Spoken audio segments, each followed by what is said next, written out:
Let me be absolutely clear from the outset. The war is not ended. What you are witnessing right now is not peace. It is not diplomacy. It is not a pause. What is happening to Iran at this very moment is a siege, a deliberate, calculated, medieval-style strangulation of an entire nation, and a siege by every definition of international law, by every standard of military doctrine, is an act of war. Donald Trump has not stopped the war.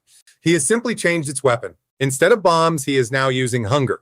Instead of missiles, he is deploying medicine shortages. The objective remains identical. Bring the Iranian people to their knees, break their will, and force a capitulation that 46 years of pressure, sanctions, covert operations, and now direct military assault have utterly failed to achieve. And here is what makes this moment so extraordinarily dangerous. The belief inside Thrawn right now among serious officials, among those who understand the intelligence picture, is that a new military assault could come at any moment, not in weeks, not after another round of negotiations, tonight, tomorrow morning. The uncertainty is total, and yet Iran is not flinching.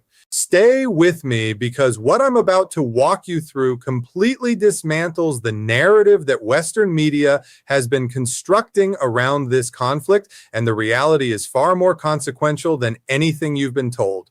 Let us begin with the question of decision-making, because this is where the Western narrative collapses most embarrassingly. The Trump administration and the media apparatus that serves it has spent considerable energy portraying Iran as a country in chaos, a fractured political system where competing factions are pulling in opposite directions, where no one is in charge, where decision-making is incoherent and unpredictable. This is not analysis. This is propaganda. And it is propaganda that falls apart the moment you do something as elementary as reading the Iranian constitution, which I should note is freely available online to anyone with the intellectual curiosity to look. Iran's decision-making structure, particularly on strategic national security matters, is not complicated. It is not ambiguous. There is the Supreme National Security Council, which brings together the heads of the three branches of government, senior military commanders, relevant cabinet ministers, in this case, most importantly, the foreign minister, and two representatives of the supreme leader. The president chairs this council. Whatever decision emerges from that council, provided it carries the approval of the leader, is final. There is no confusion. There is no parallel track. There is no shadow government operating outside this framework. Iran chose Dr. Ali Bagheri as its chief negotiator. When he traveled to Islamabad for talks, he had full authority. He had consulted with the leader. He had the backing of the Supreme National Security Council. He did not make a single phone call back to Thrawn during the negotiations. Not one. He did not need to. Compare that to D. Advance, who sat across the table flanked by two individuals, Kushner and Witkoff, who function, whether they acknowledge it or not, as conduits for Israeli interests. Vance made 11 or 12 phone calls during those same negotiations. 11 or 12. Who was the side without authority? Who was the side without a coherent decision-making structure? The answer is obvious to anyone willing to look honestly at the evidence. And then consider this. Since the conflict began, Iran has seen no senior officials removed from their posts, no resignations in disgrace, no public ruptures within the national security establishment. The United States, by contrast, has seen generals removed, the Secretary of Defense replaced, and Joe Kent resign. If one were to apply the same analytical framework that Western commentators use when discussing Iran and apply it honestly to Washington, the conclusion would be inescapable. The chaos is not in Thrawn, but what comes next is even more revealing because the story of these negotiations exposes something far deeper about American strategy and its fundamental dishonesty. When the United States and the Israeli regime launched what Iranians now call the Ramadan War, the 39-day war, Trump's opening demand was unconditional surrender. He announced it publicly. He said it with the confidence of someone who believed that a few days of strikes would break Iranian resolve. Iran ignored him completely. It did not respond to the demand. It did not even dignify it with a rejection. It simply continued fighting. After 10 days, when it became clear that the results being sought, the kind of decisive, rapid, humiliating collapse that Netanyahu and Trump had apparently promised each other, were not materializing. Trump began sending private messages to Thrawn. Iran ignored those two. And here is where the strategic thinking becomes visible. Iran made a deliberate calculation. The longer this war continues, the greater the punishment inflicted on those who started it, and the more powerful the deterrent against anyone ever contemplating such an action again. So Iran let the war run. It ran for 30-some days before Iran finally chose to engage with the proposal. The United States sent a 15-point plan. Iran rejected it, not arbitrarily, not out of stubbornness, but because specific elements of it were incompatible with the Iranian constitution. Iran then put forward its own 10-point framework, and Trump accepted it. He did not accept it quietly through back channels. He announced it publicly on Truth Social. He claimed credit for it. That acceptance, publicly stated by the President of the United States, became the foundation upon which Iran agreed to enter negotiations. Then in Islamabad, something revealing happened.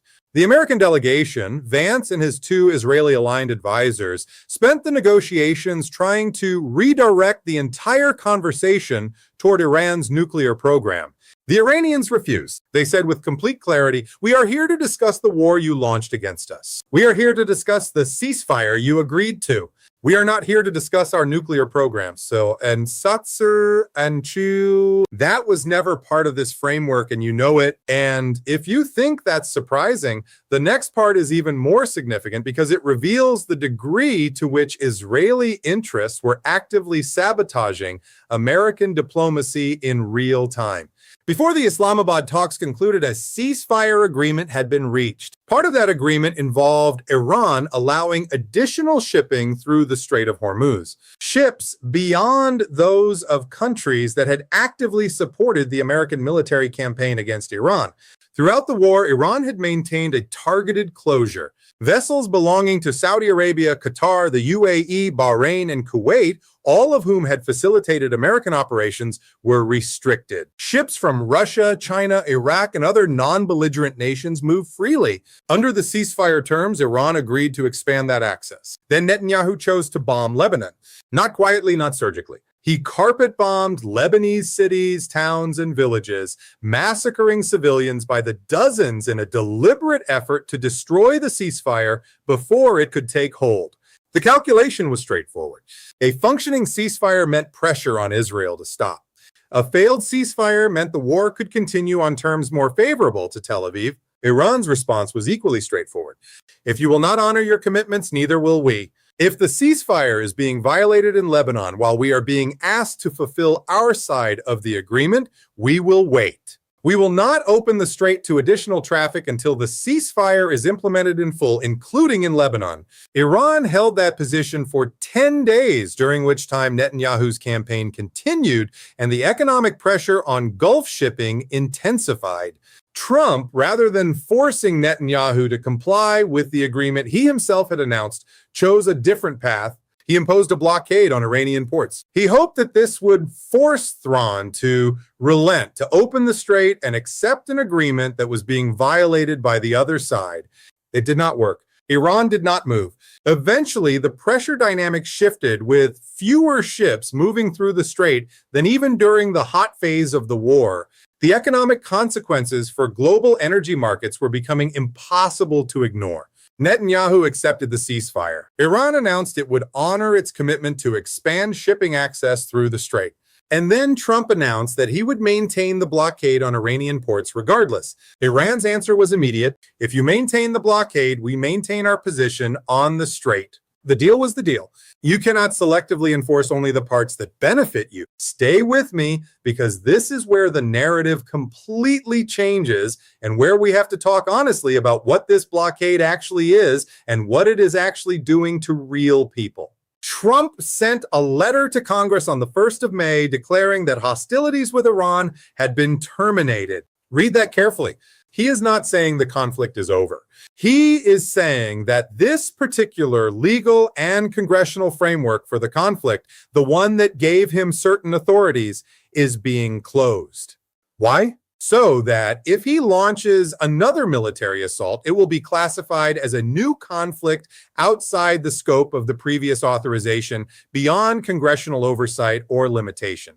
The old war is, quote, over. The new war, when it comes, will have a fresh pretext. But let us be precise. The war is not stopped. A siege is an act of war under international law. When you blockade a country's ports, when you deliberately prevent food, medicine, and essential supplies from reaching a civilian population, you are not engaged in diplomacy.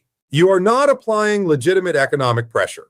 You are conducting warfare by other means. And the objective Trump has stated with remarkable candor for someone who usually prefers ambiguity is to starve the Iranian people into submission. He has said it in different formulations at different times. But the logic is identical to what the United States has done to Cuba for 6 decades, to Venezuela, to Syria. You create enough suffering among ordinary people that the government either collapses or capitulates. It is a strategy built on a profound misreading of Iranian political psychology. And it will fail for the same reason it has always failed in Iran.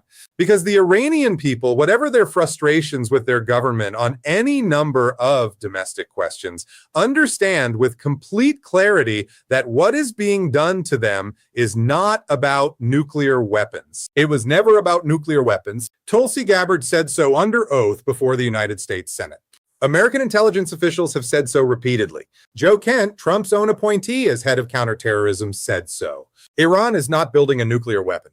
The intelligence community of the United States knows this, and yet the war was launched, and yet the sanctions were imposed, and yet the siege continues, which means this is about something else entirely. And what it is about has been stated plainly by American officials themselves, including the U.S. ambassador to Israel, in an interview with Tucker Carlson, who said that if Israel were to take control of the entire region, that would be acceptable. That is American policy. Not official policy, perhaps, but functional, operational, actual American policy to facilitate the expansion of Israeli territorial control across the Middle East.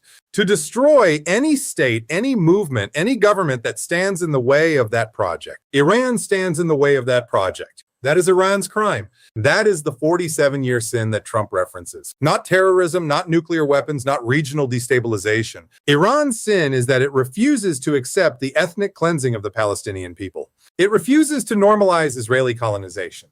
It refuses to be absorbed into the American-Israeli order that has been constructed across the Arab world through bribery, coercion, and the cultivation of compliant monarchies. And if you think that's the full picture, the next part is even more significant, because what is happening in Lebanon right now is the clearest possible demonstration of where this project leads, and it is being hidden from Western audiences with a deliberateness that should alarm anyone who believes in the concept of an informed public. The Israeli operation in southern Lebanon is not a counter-terrorism campaign. It is not a response to Hezbollah rocket fire. It is ethnic cleansing. Systematic, methodical, documented ethnic cleansing. Israeli forces have moved through town after town in southern Lebanon, particularly south of the Litani River. And they have not merely destroyed military infrastructure, they have planted explosives in apartment buildings and detonated entire neighborhoods simultaneously. They have flattened civilian housing. They have bombed hospitals. They have killed dozens of people every single day. And Western media has covered almost none of it.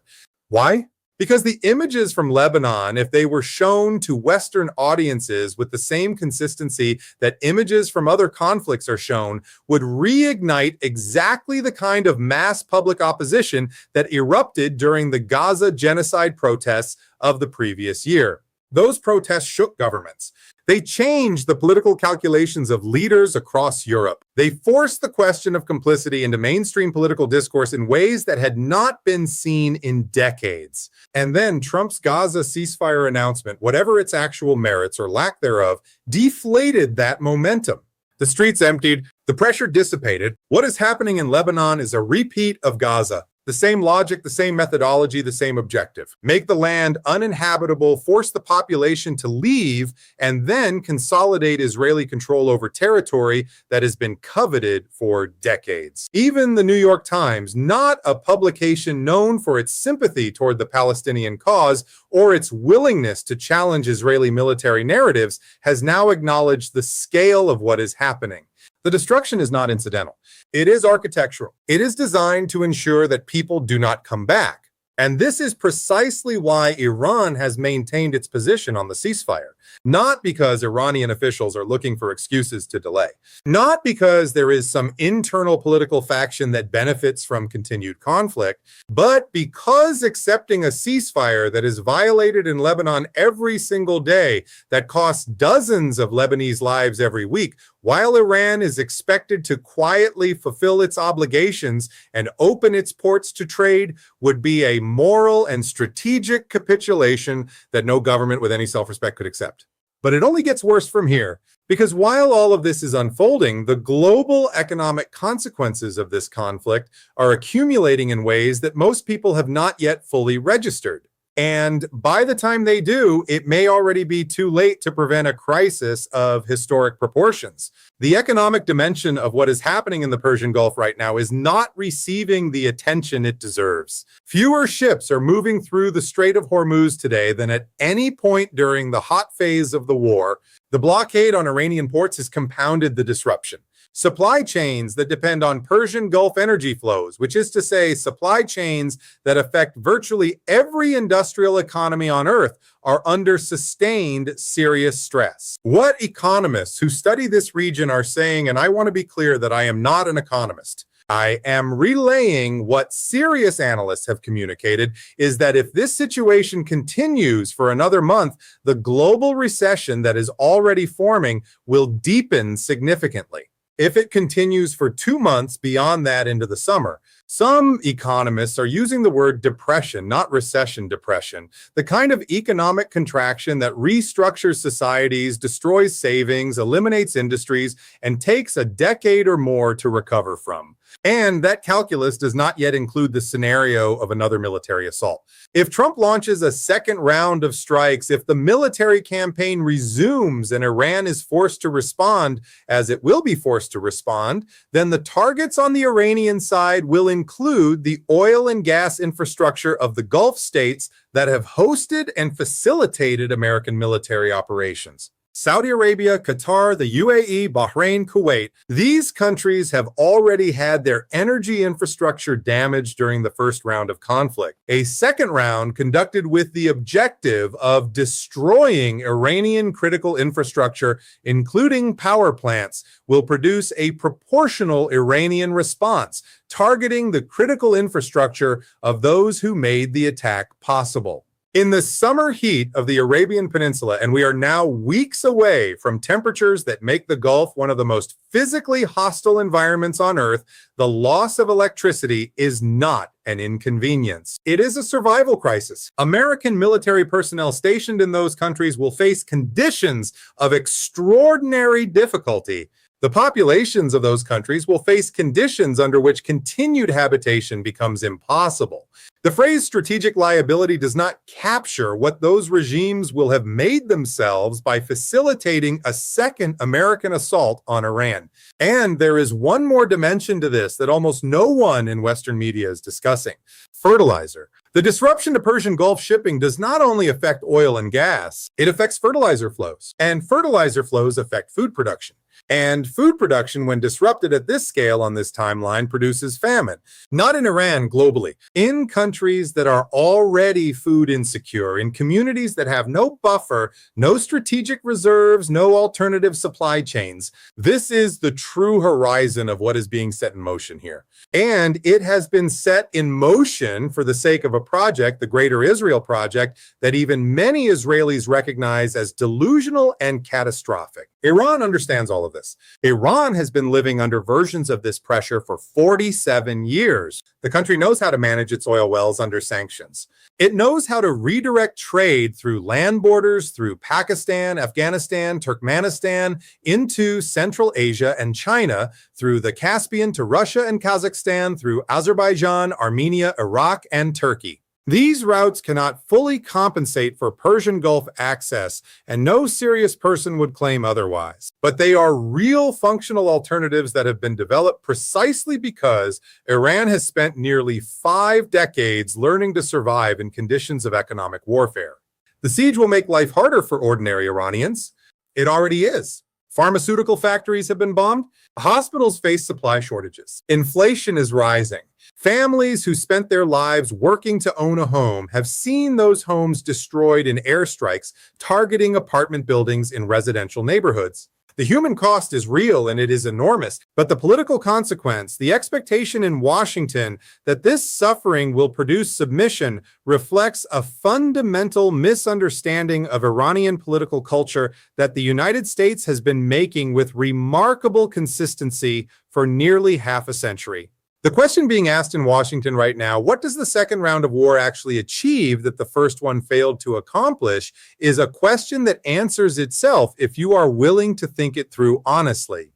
The first round had every advantage the United States could assemble. It had the full force of American air power. It had the Israeli military. It had 5 Gulf states providing territory, logistics, and intelligence. It had the collective weight of Western sanctions infrastructure, media management, and diplomatic isolation. And it did not break Iran. It did not produce capitulation. It did not even produce a serious concession on the nuclear file because Iran never discussed the nuclear file. Not once in any of the negotiations. Iran came to Islamabad to discuss the war. It left Islamabad having discussed the war. The nuclear program was not on the table and it will not be placed on the table under military duress. So what does the second round accomplish? Trump has spoken openly about targeting Iranian power plants, destroying electrical infrastructure, sending Iran back to what he called the Stone Age. If he pursues that path, Iran will have no choice but to respond in kind, targeting the electrical grids, the oil installations, the water infrastructure of the Gulf states that made the assault possible. In summer heat that already pushes human physiological limits, the removal of electricity from the Arabian Peninsula is not a military setback. It is a civilizational collapse of those territories. American troops stationed there will not be fighting. They will be surviving. And the global economy, which is already moving toward recession, will tip into something far darker and far more durable. But what comes next is even more revealing because Trump's statement on May 2nd declaring that the war should continue because of what Iran has done to humanity over 47 years tells you everything you need to know about the true nature of this conflict. This is no longer dressed up as non-proliferation. It is no longer about security guarantees or regional stability. It is about punishing Iran for 47 years of refusing to submit, for 47 years of opposing ethnic cleansing, for 47 years of standing against a project of territorial expansion that American officials now openly endorse. Iran survived the Shah's secret police. It survived the revolution's most violent years. It survived Saddam Hussein's invasion, fought with chemical weapons supplied by the very Western governments now imposing this siege. Professor Morandi himself survived chemical weapons attacks twice. These are not abstractions. This is the lived history of a nation that has been tested in ways that most societies cannot imagine, and that has developed through that testing a political and psychological resilience that military planners in Washington persistently underestimate. And if you think that's the full picture, consider what Iran's resistance during the 39-day war has already set in motion globally. Analysts across academia, in strategic studies programs, in military colleges are now studying Iran's conduct of this conflict as a masterclass in modern asymmetric warfare. The combination of direct military response, economic leverage through the Strait of Hormuz, diplomatic positioning through Pakistan, and strategic patience in negotiations has produced a model that other states with far greater resources than Iran, are examining carefully. The lessons of this war will not stay in the Middle East. The Iranians are not negotiating from weakness. The 14-point proposal is not a plea. It is a framework built on the position of a country that fought the combined military force of the United States and Israel to a standstill and is now telling its adversaries, respect our sovereignty, honor your commitments, pay reparations for what you have done, and only then will we discuss the path forward.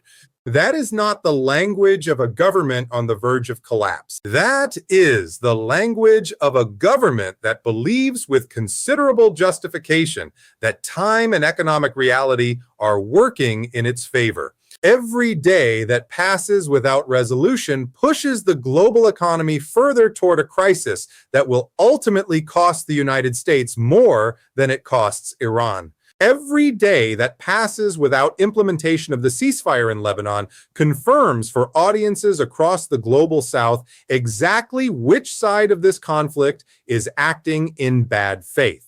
And every day that ordinary Iranians endure this siege and do not break, the foundational premise of American coercive strategy that sufficient economic pain produces political compliance is disproved again. The war may restart tonight. It may restart tomorrow. No one in Thrawn knows. And that uncertainty is itself a form of warfare. But what is known with absolute clarity is that Iran will not surrender. Not to bombs, not to blockades, not to starvation sieges, not to 47 more years of the same pressure, dressed in new justifications. The resistance will continue, and the world will pay an economic price for this conflict that its architects have catastrophically underestimated. A price measured not just in oil revenues or shipping disruptions, but in food security, in industrial capacity, in the slow unraveling of the globalized economic order that the United States itself built and from which it has benefited most. That is the reality, not the reality of Western headlines. The reality of what is actually happening in Thrawn, in southern Lebanon, in the Strait of Hormuz, and in the trajectory of a global economy now moving day by day toward a precipice that no one who has genuinely thought through the consequences should be willing to approach.